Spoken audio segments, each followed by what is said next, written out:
Jatono dibor kaham jeung tini khorongni tini tipra mothani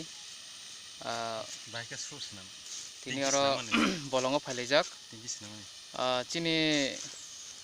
tipra sa borok rok Bangladesh hakotor tongnai rok borok tini mache maniyang tongmano jeung khanabui jeung muya phai phano phalei je rangman mani jeung borno suba soklainai hinai jeung tini bolongo phaijak muya to phaika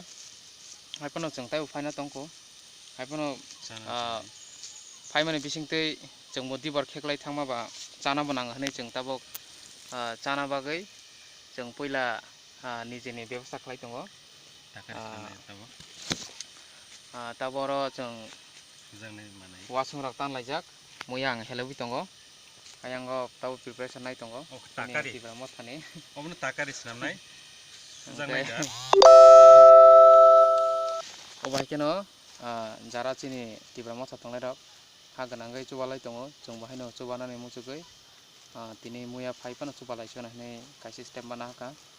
jeung borang puja kriba buihai otalika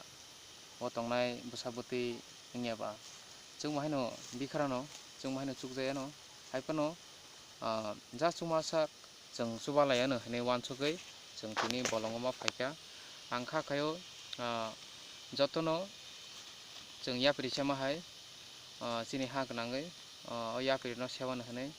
muya phalani kokya je mansak je nijanaro tongmani abaino chubana bagai ang chini hasteni lukurokno koinai hasteo je jungjalo klainai borno buchubana nengthung obaikeno chini tipra sarok phatar hao tongnai